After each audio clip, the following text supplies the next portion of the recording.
The call from my sister came on a perfect autumn morning while I was washing Gran's old Mustang in the driveway.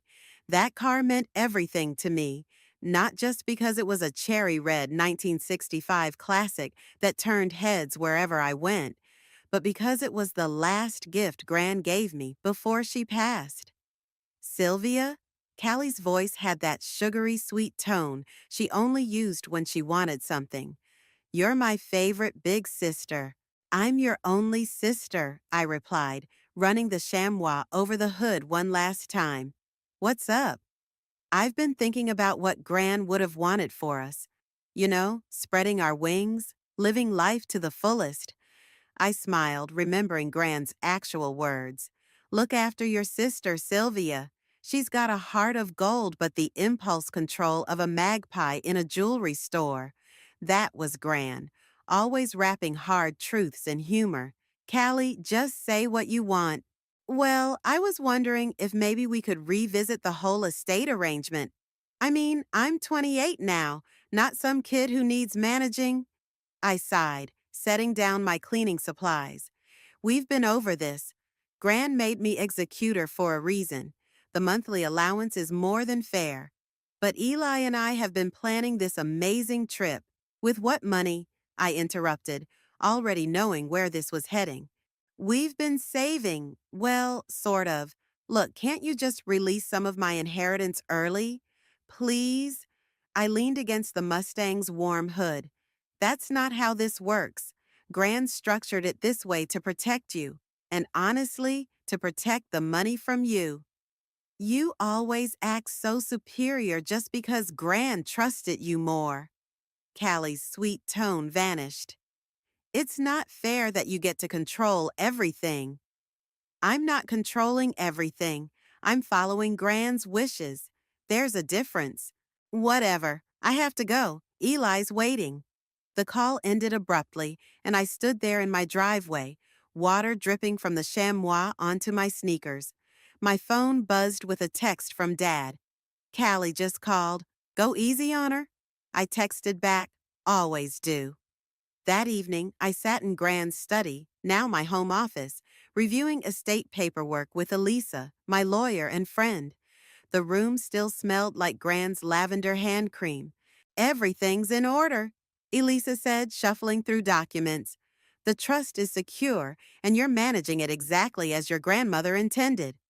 Sometimes I wonder if I'm being too strict with Callie. Elisa looked up sharply. Your sister spent $3,000 on crystal healing sessions last month. Trust me, you're not too strict. I laughed, but it was hollow. She means well, she's just impulsive, reckless, a human money shredder. I was going to say free-spirited. Elisa snorted. You're too nice, Sylvia. That's why your grandmother chose you as executor. She knew you'd be fair but firm. My phone buzzed again, another text from Callie. Love you, sis. Oh no, I muttered. She's using heart emojis. She's definitely up to something. Want my professional opinion? Elisa gathered her papers. Whatever she's planning, don't let her guilt you into anything. Your grandmother gave you power of attorney for good reason. I walked Elisa out, then spent some time in the garage with the Mustang. Gran taught me to drive in this car, taught me about responsibility and consequences in this car. A car like this, she'd said, is freedom and obligation all rolled into one beautiful package, just like family. Later that night, I called Dad. How's my favorite daughter? He answered. Don't let Callie hear you say that. Ha, you know I love you both equally, even if one of you gives me significantly fewer headaches. Did Callie tell you what she wanted the money for? Something about a trip. I tried not to get details. Plausible deniability. I ran my fingers along the spines of Gran's books. Am I doing the right thing, Dad? Being so strict with her money? Your grandmother knew what she was doing when she put you in charge. Trust her judgment, sweetheart. After we hung up, I sat in Gran's old armchair, watching darkness settle over the driveway, where the Mustang gleamed under the security light. Something about Callie's call bothered me, but I couldn't put my finger on what. I should have known then that the calm wouldn't last. Should have recognized the warning signs in those heart emojis and that syrupy voice. But sometimes the biggest storms come when the sky looks clearest. And my sister? She was about to prove just how accurate Gran's magpie comparison had been. I knew something was wrong the moment I stepped into my garage the next morning. The empty space where the Mustang should have been seemed to mock me. My hands trembled as I fumbled for my phone, dialing Callie's number. She answered on the first ring, island music playing in the background. "Morning, sis. Where's my car?" My voice came out eerily calm. "Oh, yeah, about that," she giggled. "Surprise! I sold it." The world tilted sideways. "You what? Don't be mad. I got a really good price for it. This collector was super interested, and now Eli and I can afford our dream vacation. We're actually in Hawaii right now. The resort is amazing." I gripped the doorframe so hard my knuckles went white. "You sold Gran's car, my car, without my permission." "Well, technically it was still in Gran's name, and since I'm family, that's not how this works, Callie. That's theft." "Oh, please don't be so dramatic."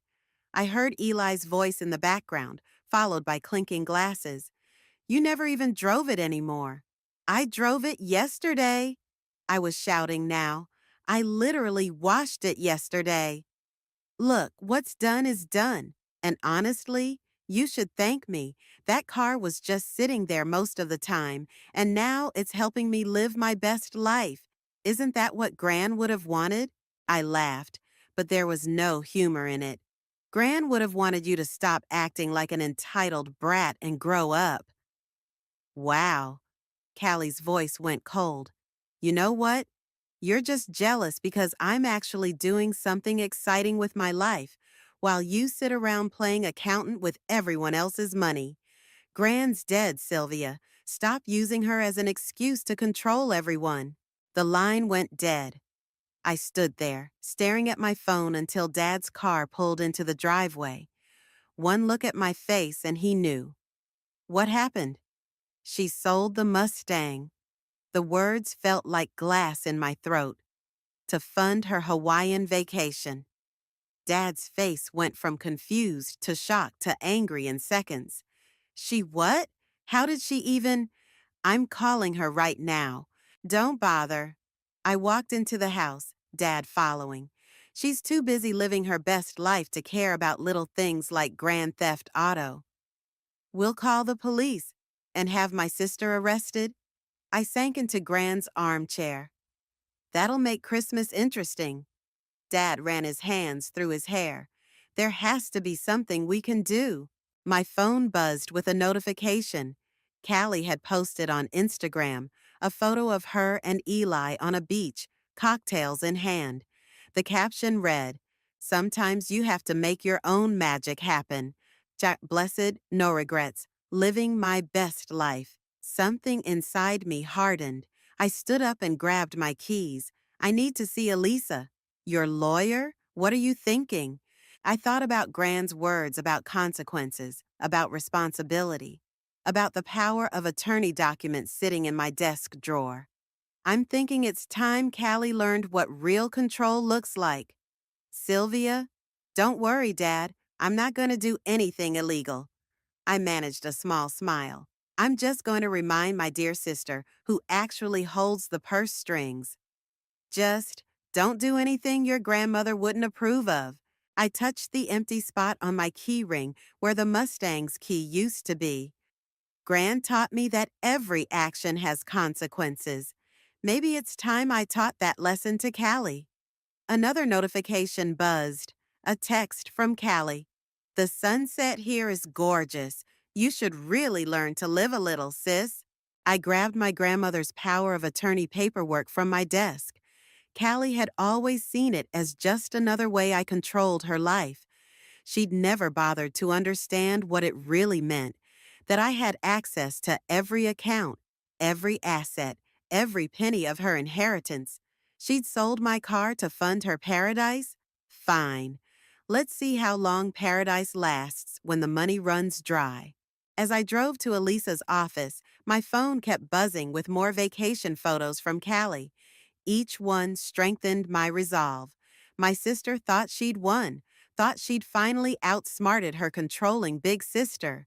But she'd forgotten one crucial detail. Gran hadn't just made me executor of her estate. She'd given me complete control over all financial decisions until Callie turned 35, including the ability to freeze every account, cancel every card, and halt every transfer. My sister wanted to play games with family legacy? Fine. Game on.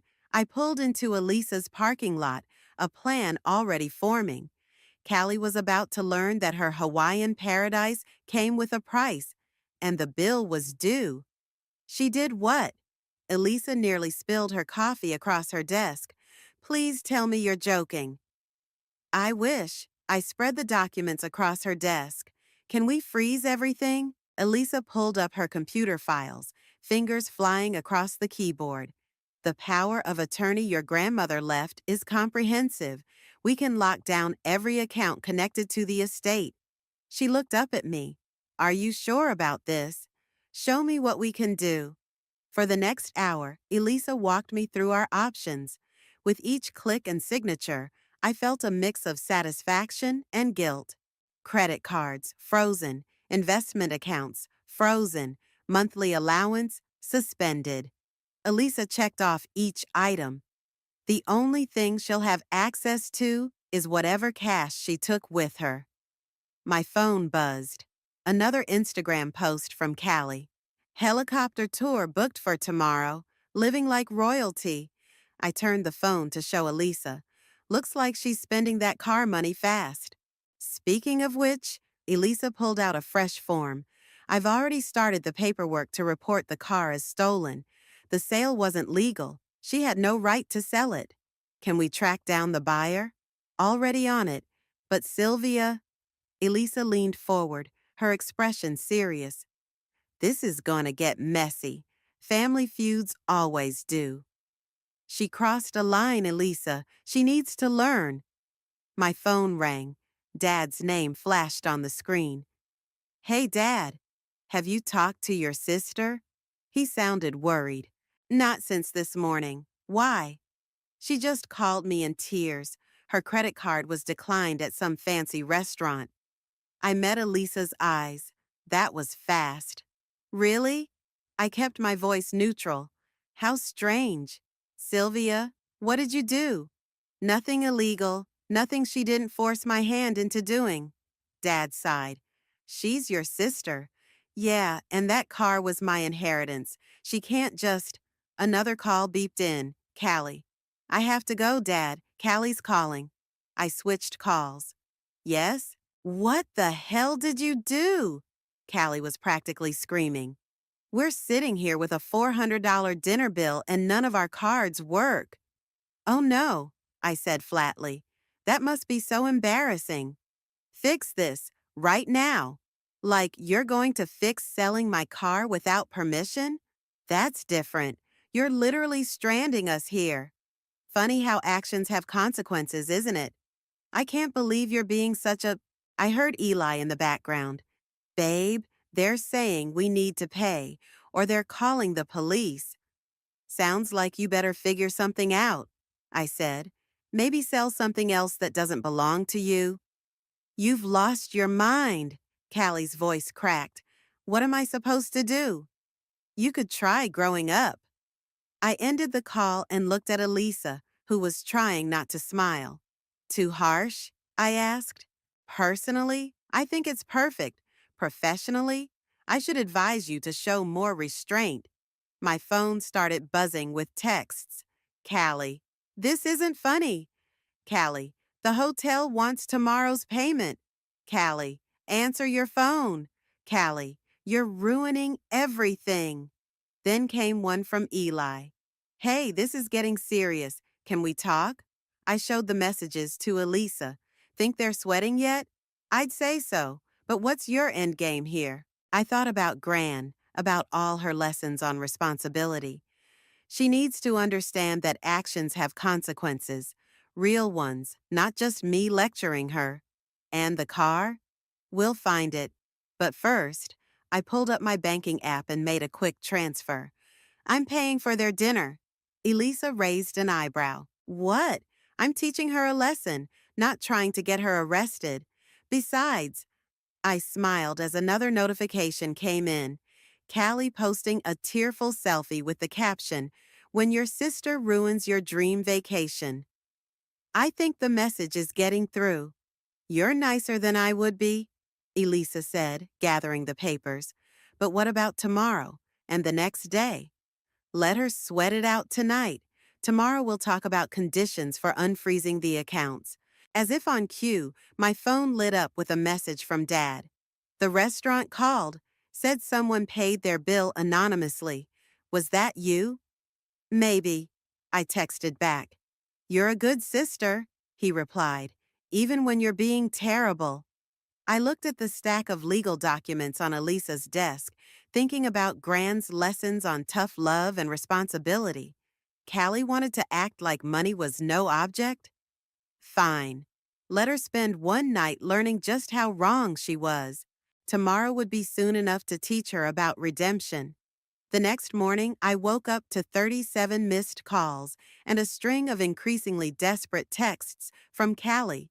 The last one, sent at 3 a.m. Hawaii time, simply read, "Please." I was pouring my coffee when Eli called. "Sylvia, we need to talk." His usual laid-back tone was gone. "The hotel's threatening to kick us out." That sounds stressful. Look, I get it. Callie messed up big time with the car, but this is getting scary. I took a sip of coffee. How much cash do you have left? Maybe $100. Everything else is locked up or declined. We can't even book flights home. Interesting. Kind of like how I couldn't drive my car this morning because someone sold it. That was Callie's idea, not mine. His voice cracked. I told her it was crazy, but you know how she gets when she wants something. And yet you're enjoying the benefits of my stolen car. Was enjoying? Trust me, there's no enjoying happening right now. Callie's been crying for hours. My phone buzzed. Another Instagram notification. Despite everything, Callie had posted a photo of herself in a bikini by the pool. Haters trying to bring me down, but still living my best life.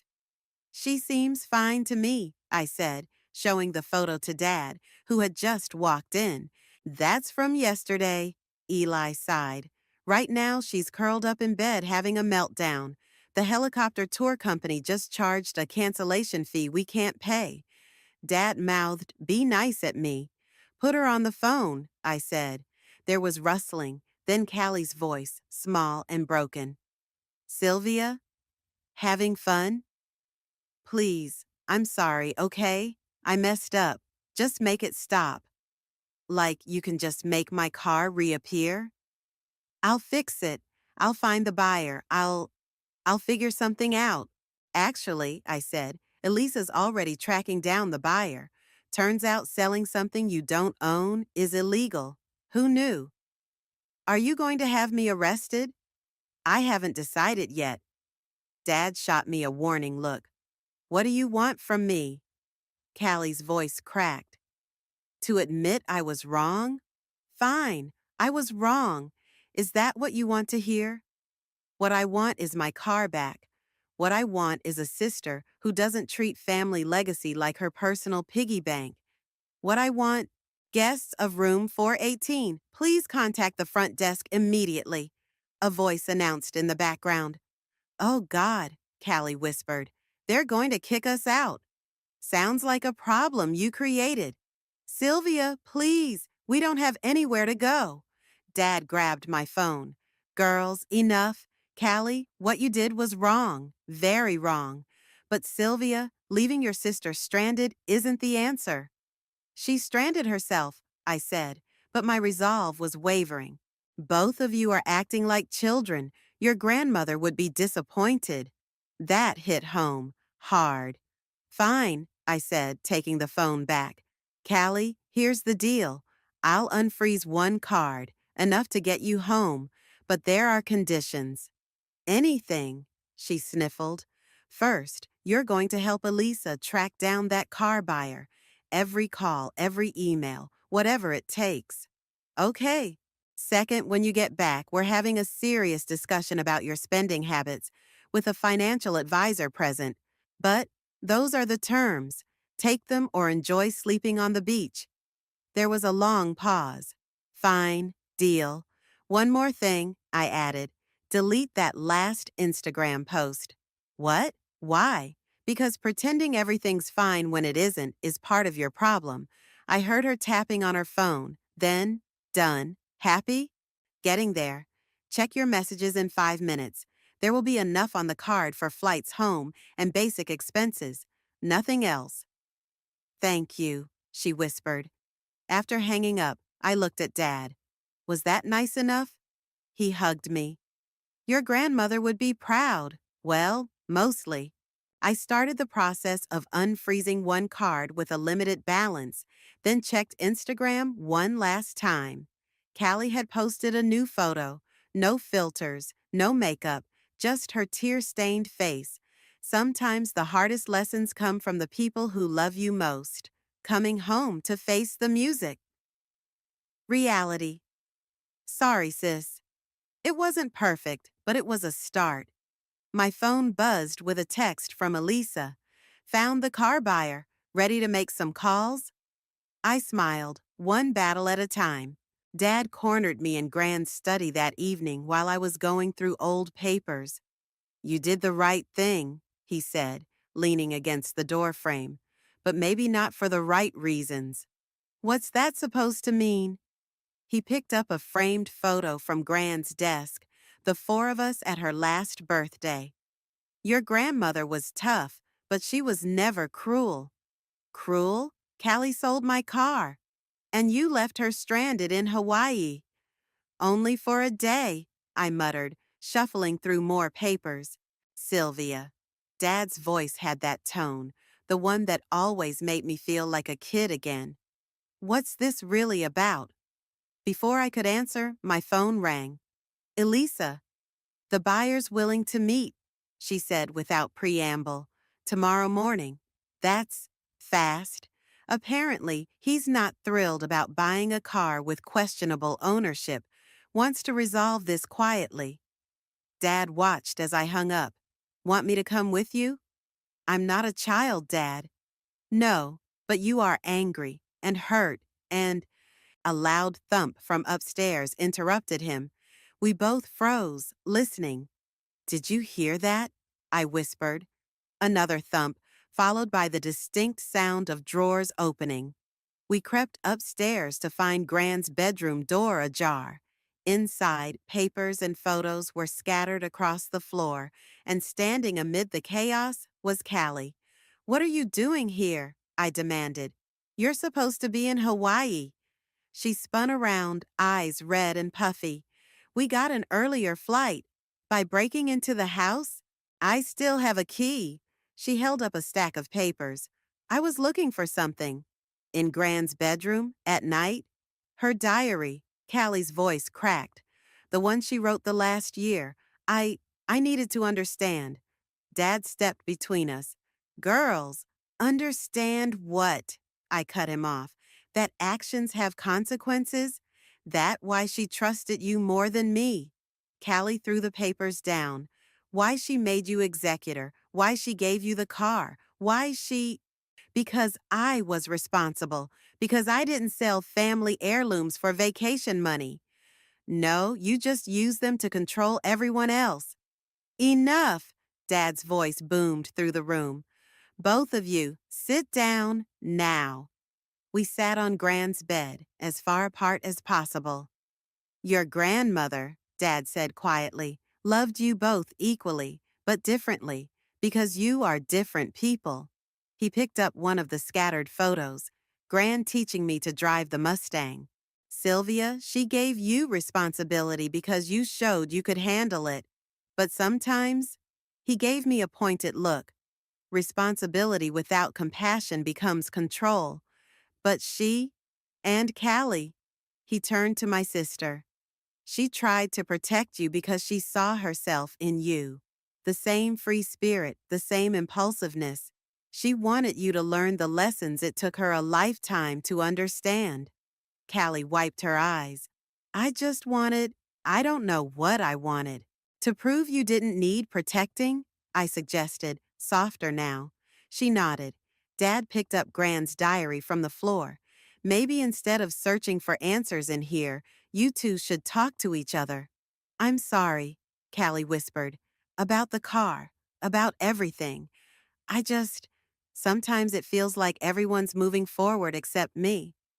And sometimes, I admitted, I forget that protecting you doesn't mean controlling you. Dad handed me the diary. Your grandmother wrote something for both of you in here. She made me promise to share it when you needed it most. He headed for the door. I think that's now. After he left, Callie and I sat in silence, Gran's diary between us. I really am sorry, she said finally. About the car. I I know where the buyer lives. We can go tomorrow. I know. Elisa found him. Of course she did. Callie managed a small smile. Your lawyer friend is scary efficient. Want to come with me to meet him? She nodded. Will you will you read Gran's letter? I opened the diary to where a bookmark stuck out.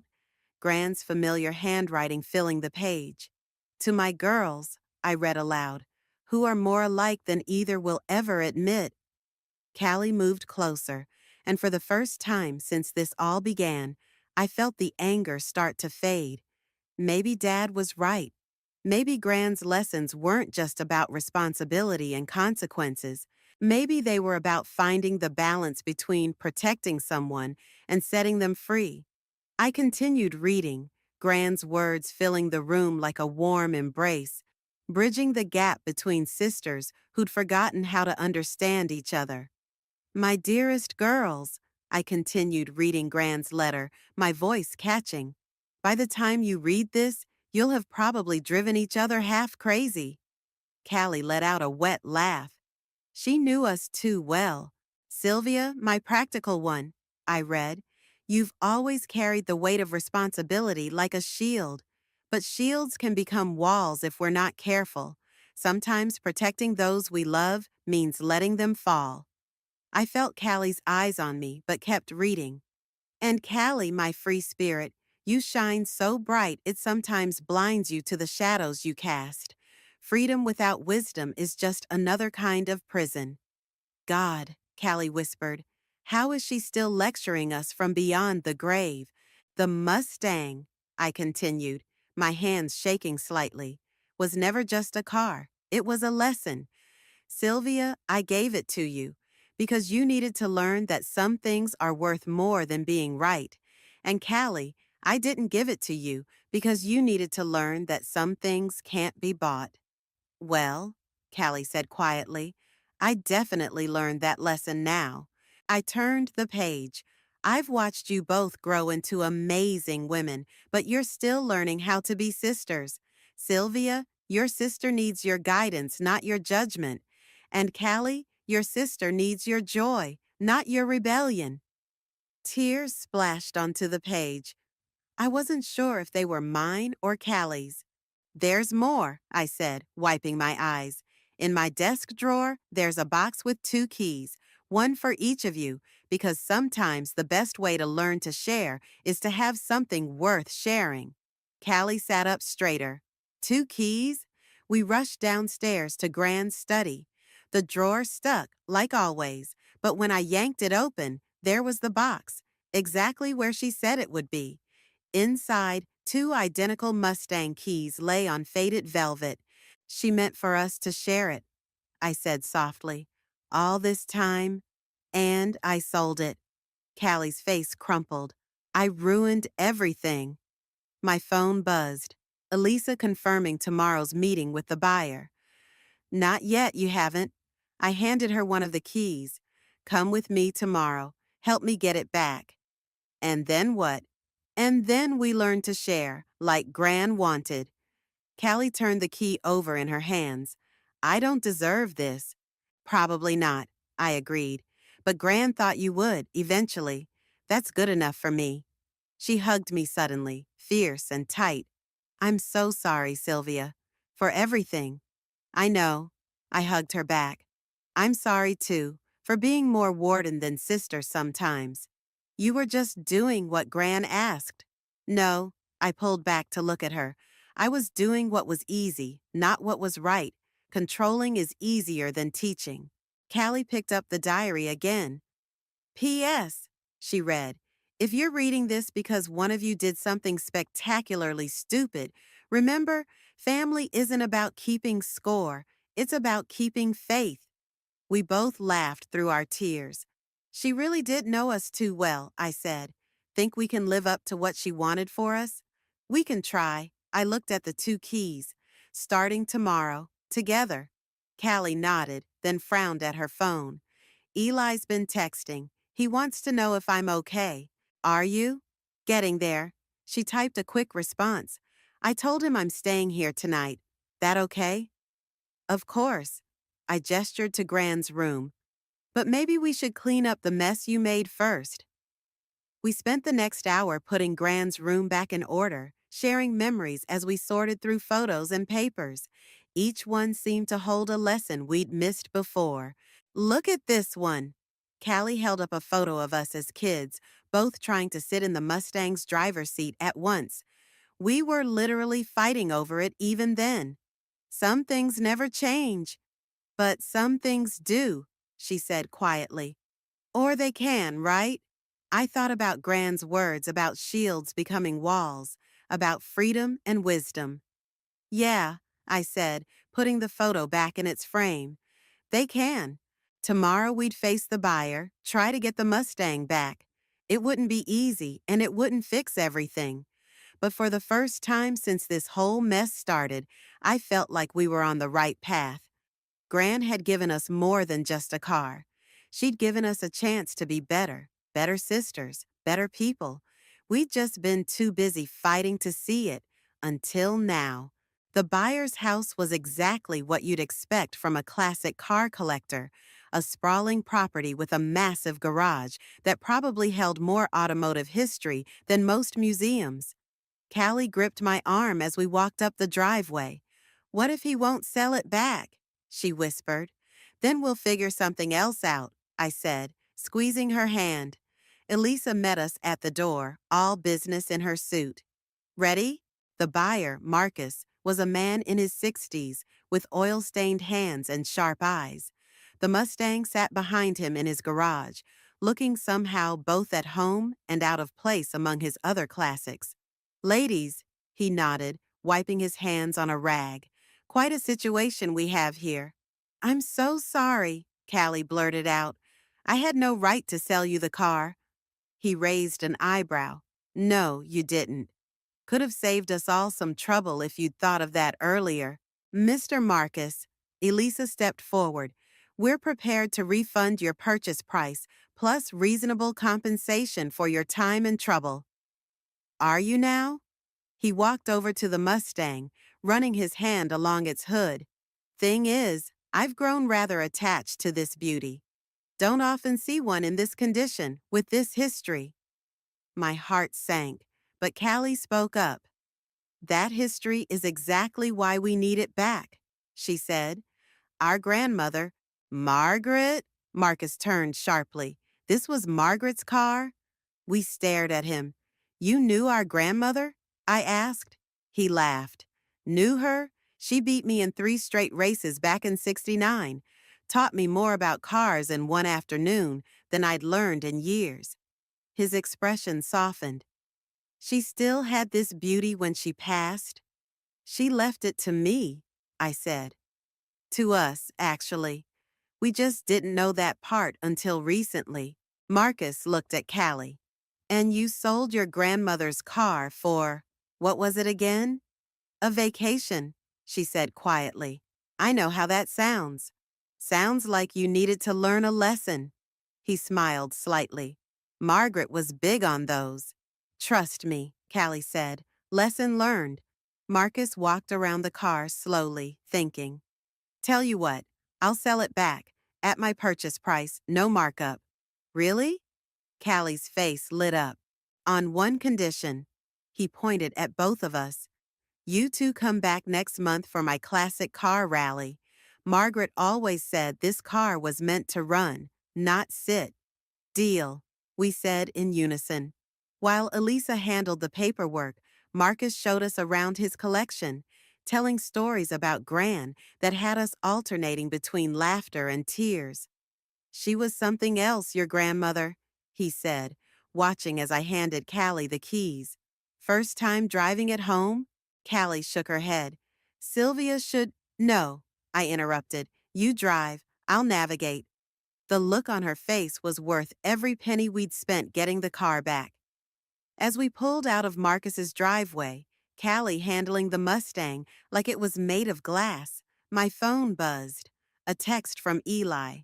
How'd it go? Your boyfriend's checking in, I told Callie. Ex-boyfriend, actually. She kept her eyes on the road. We talked this morning. He thought I was overreacting about the whole car thing. Said I should just move on and find another sugar daddy. Wow. Yeah? She smiled slightly. Turns out Gran was right about him, too. In her letter, that part about being blinded by shininess. You okay? Getting there. She patted the steering wheel. This helps. We drove in comfortable silence until she spoke again. I've been thinking about what Gran wrote, about sharing and learning and stuff. Yeah? Maybe. Maybe I could help you with the estate management, learn how it all works, not taking over or anything, just understanding it better. I smiled. I'd like that. And maybe I could be a little less rigid about the allowance thing. Really? Within reason. No more selling family heirlooms for vacations. She laughed. Deal. My phone buzzed again. Dad this time. Everything okay? I took a photo of Callie behind the wheel, grinning like a kid on Christmas, and sent it to him. Better than okay, I texted back. As we cruised home, the Mustang's engine purring beneath us, I thought about Gran's letter, about shields and walls, freedom and wisdom, about two sisters who needed to fall apart to come back together stronger. Hey, Callie said suddenly, race you to Dad's? In this car? No way. Come on, live a little. She grinned. Gran would want us to. I thought about Marcus's stories, about young Gran racing down empty streets. Okay, I said, but I'm driving back. Callie's laugh echoed through the car as she accelerated, and for the first time in years, I felt like we were finally on the same road. The morning of Marcus's classic car rally dawned bright and clear. I found Callie already in the garage, polishing the Mustang's hood to a mirror shine. You're up early, I said, handing her a coffee. Couldn't sleep. Keep thinking about what Gran would say if she could see us today. Probably something wise and vaguely threatening, I laughed. Dad pulled into the driveway, camera in hand. My girls and their car. Margaret would be proud. Girls and their shared car, Callie corrected, emphasizing the word shared.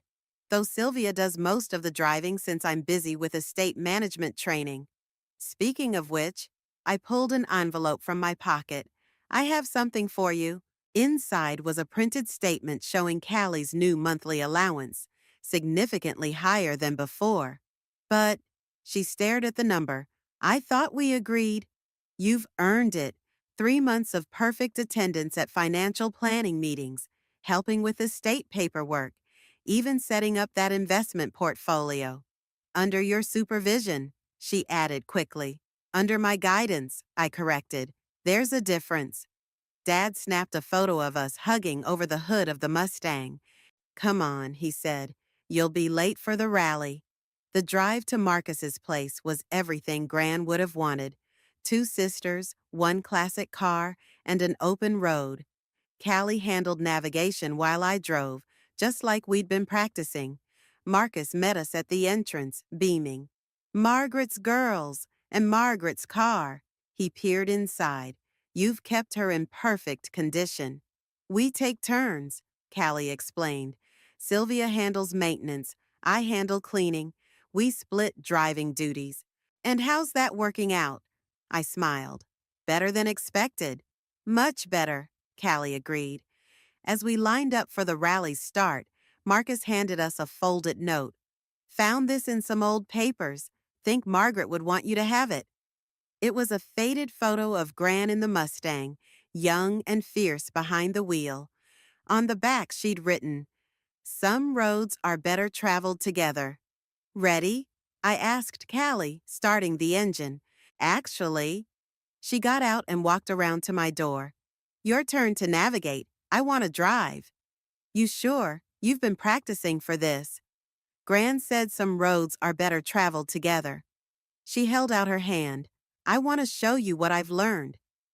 We switched seats, and as Callie adjusted the mirrors, I saw Dad in the crowd, filming everything.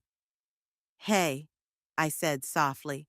Remember when you said I was just jealous because you were living your best life? She winced. I was awful. No, you were right. Just not the way you thought. I was jealous of your freedom, your spontaneity. I was so busy being responsible that I forgot how to be free. And I was so busy being free that I forgot how to be responsible.